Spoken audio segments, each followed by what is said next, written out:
Një zyrtar amerikan i tha revistës Time se Irani nuk ishte dakord me disa vija të kuqe të vendosura nga administrata Trump, duke përfshirë ndërprerjen e të gjithë pasurimit të uraniumit, çmontimin e të gjitha impiantave kryesore të pasurimit dhe largimin e rezervave të uraniumit të pasuruar shumë nga Irani nga vendi. Zyrtari i tha se negociatorët iranian gjithashtu nuk kanë dakord të ndërprisnin financimin për grupet militante aleate në të gjithë rajonin dhe të hapnin plotësisht ngushticën e Hormuzit pa ngarkuar një tarif për kalimin. Shefi i fuqishëm i Pakistanit Asim Munir ka qenë çelësi i rolit të vendit të tij si ndërmjetës. Munir ka ndërtuar një raport të mirë me Donald Trump, i cili e ka përshkruar atë si marshalli i tij i preferuar, por Munir e njeh gjithashtu udhëheqjen e Gardës Revolucionare të Iranit, që kur shërbeu si kreu i inteligjencës ushtarake një dekadë më parë, tha Muhammad Saed, një general pakistanez në pension me 3 yje. Saed tha se Pakistani do të vazhdojë të përcjellë mesazhe midis SBA-s dhe Iranit, me mundësinë që Irani të kthehet me një kundërofertë, pasi të konsultohet me pjesën tjetër të udhëheqjes në vend dhe të kërkojë të caktojë një takim tjetër. Askush nga të dyja palët nuk ka thënë se ka përfunduar këtë proces dhe se ai është i vdekur, tha Saed. Armbushimi për momentin mbetet në fuqi, por njoftimi i Trump të dielën për një blokadë detare të ngushticës së Hormuzit për të ndaluar përdorimin e rrugës ajrore nga Irani mund të rindes konfliktin me Gardën Revolucionare, që paralajmëron se çdo veprim i llogaritur gabim do ta fusë armikun në vorbulla të vdekjeprurse në ngushticë. Pra, ja ku e keni, takimi shkoi mirë, u ra dakord për shumicën e pikave, por e vetmja pikë që kishte vërtet rëndësi, arma bërthamore, nuk ishte. Duke filluar me njëherë, Marina Shteteve të Bashkuara, më e mira në botë, do të filloj procesin e bllokimit të çdo anije që përpiqet të hyjë ose të dalë nga ngushtica e Hormuzit. Në një moment do të arrijmë në një bazë, të gjithë lejon të hyjnë, të gjithë lejon të dalin, por Irani nuk e ka lejuar këtë të ndodhë, duke thënë thjesht, mund të ketë një minë atje diku, që askush nuk e di përveç tyre. Ky është shkatrim botëror, dhe udhëheqësit e vendeve, veçanërisht Shteteve të Bashkuara të Amerikës, nuk do të shantazhohen kurrë. Unë gjithashtu kam udhëzuar marinën tonë të kërkoj dhe të ndaloj çdo anije në ujërat ndërkombëtare që i ka paguar një taks Iranit. Askush që paguan një taks të paligjshme nuk do të ketë kalim të sigurt në det të hapur. Ne gjithashtu do të fillojmë shkatrimin e minave që iranianët vendosën në ngushticë. Çdo iranian që qëllon drejt nesh ose ndaj anijeve paqësore do të hidhet në det.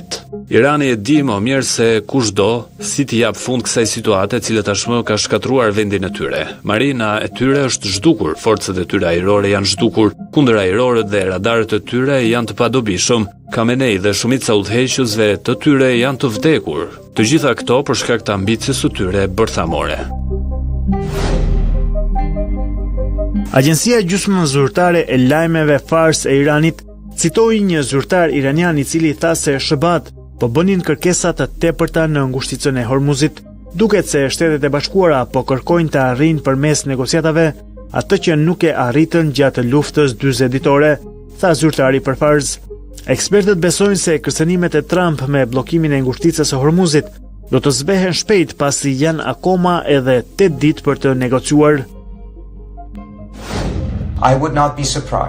Nuk do të habitem nëse shohim administratën Trump të tërhiqet nga kërcënimet për bllokimin e të gjithë gjirit persik dhe do të ketë njoftime për bisedime të reja brenda disa ditësh, sepse në fund të fundit asnjëra palë nuk ka thënë se nuk do të ketë më bisedime brenda kësaj periudhe 14 ditore, nga e cila kanë mbetur ende rreth 8 ditë, dhe asnjëra palë nuk e ka arrisur luftën, dhe si rezultat mendoj se duhet të interpretojmë të gjitha këto lëvizje si taktika negociuese brenda një negociate në vend të një shkatrimi të plotë.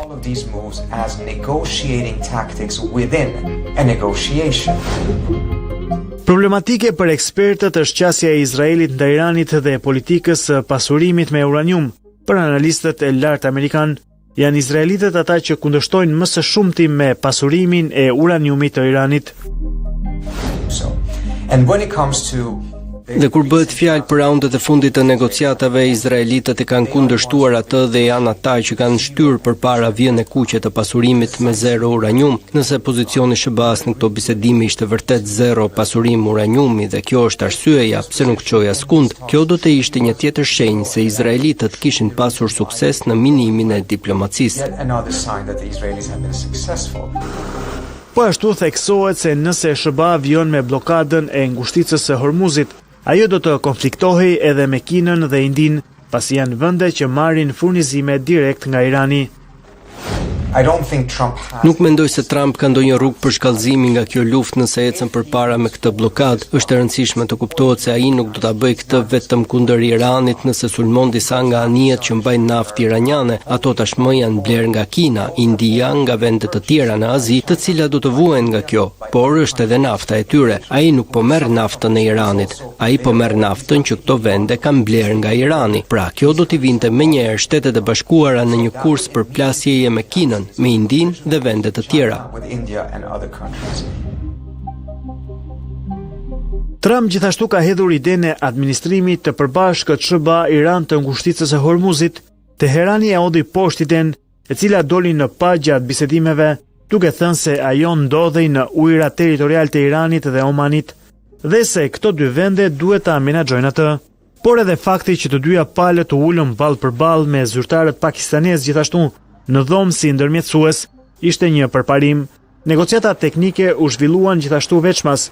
Negociatat e fundit kishin qenë bisedime indirekte. Por duket se ajo që do të prevaloj do të jetë një bllokim total i ngushticës së Hormuzit, qoftë edhe për disa ditë. Komanda qendrore e SBA-s tha se blokada e SBA-s, duke filluar në orën 10 të mëngjesit të së hënës, do të zbatohet në mënyrë të paanshme kundër anijeve të gjitha kombeve që hyjnë ose dalin nga portat dhe zonat bregdetare iraniane, duke përfshirë të gjitha portet iraniane në gjirin arabik dhe gjirin e Omanit.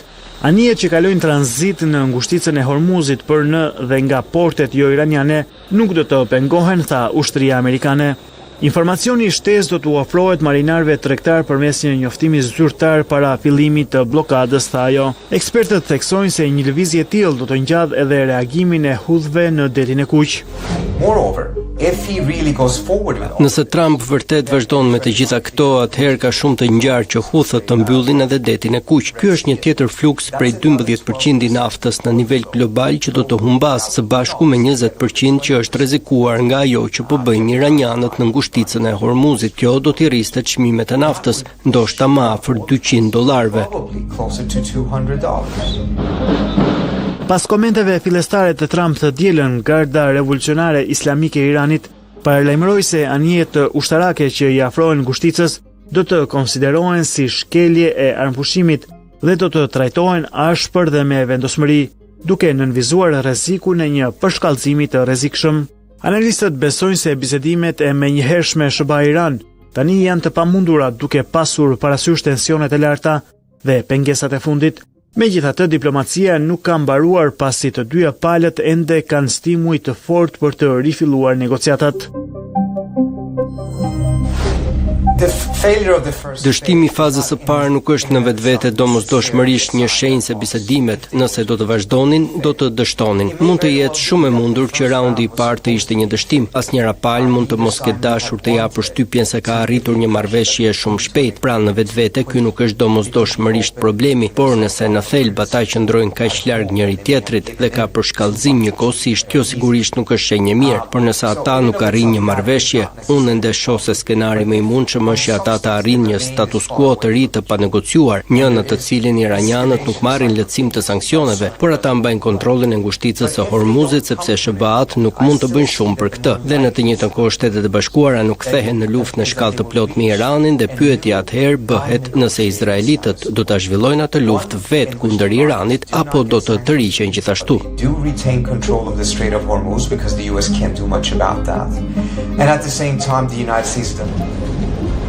Personi i fundit që humbi ishte Papaleo. Ai nuk ishte pjesë e negociatave dhe as ndonjë aktor aktiv për ndalimin e luftrave të fundit, por si një shpagim për heshtjen e tij të gjatë, ai mori kritika të forta nga presidenti i Shteteve të Bashkuara Donald Trump. Trump kritikoi ashpër Papaleonin e 14 të hënën, duke e akuzuar atë se është i dobët ndaj krimit dhe i tmerrshëm për politikën e jashtme. Në një postim në Truth Social që nënvizoi një përçarje në zgjerim midis Shtëpisë së Bardhë dhe Vatikanit. Shkrimi prej 334 fjalësh i Trump pasoi komentet e fundit të Leos që dënoi luftën izraelito-amerikane në Iran, duke përfshirë edhe përshkrimin e një kërcënimi nga Trump për të goditur infrastrukturën civile iraniane si vërtet të papranueshme.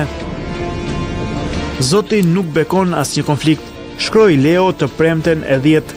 Kushdo që është dishepull i Krishtit, princit të paqes, nuk është kurrë në anën e atyre që dikur mbanin shpatën dhe sot hedhin bomba. Në një përgjigje të dukshme, Trump e kritikoi Papën për kujdesin ndaj të majtës radikale dhe dështimit për të mbështetur SBA-n në çështjet e sigurisë kombëtare. Më pëlqen vllai i tij Luis, shumë më tepër se sa ai sepse Luis është merrësisht maga, shkroi Trump duke ju referuar Lois Prevost, i cili jeton në Florida. Ai e kupton dhe Leo jo. Nuk dua një paqe që mendon se është në rregull që Irani të ketë një armë bërthamore. Nuk dua një pap që mendon se është e tmerrshme që Amerika sulmoi Venezuelën, tha Trump. Në këtë sfond dhe qortimeve të Vatikanit, Trump u ashpërsua duke sulmuar shoqatat e perceptuara politike të papës, ndërsa ringjalli ankesat e epokës së pandemisë, të njohura në bazën e magas, dhe akuzoi Selin e Shenjtë se ka kapitulluar përpara figurave të krahut të majt. Fatkeqësisht qëndrimi i Leos ndaj krimit, i dobët ndaj armëve bërthamore nuk më pëlqen, as fakti që ai takohet me simpatizantët të Obamës, si David Axelrod nga e majta, shkroi presidenti. Leo duhet ta marrë veten si pap, të përdorë logjikën e shëndosh, të ndalojë së qeni i majt radikal dhe të përqendrohet të jetë pap i madh, jo një politikan. Kjo po e dëmton shumë keq atë dhe më e rëndësishmja po dëmton kishën katolike, përfundoi Trump. Në një reagim për Reuters, Papa Leo tha se planifikon të vazhdoj të flasë kundër luftës pas sulmit të drejtpërdrejtë të presidentit Donald Trump. Në komentet në bordin e fluturimit papnor për në Algjer, ku Papa i parë i SBA-s po fillon një turne 10 ditor në 4 vende afrikane, Papa tha gjithashtu se mesazhi i krishterë po abuzohej. Nuk dua të hyj në një debat me të, i tha Leo Reuters, ndërsa përshëndeti gazetarët në aeroplan. Nuk mendoj se mesazhi i ungjillit është menduar të abuzohet në mënyrë që po bëjnë disa njerëz.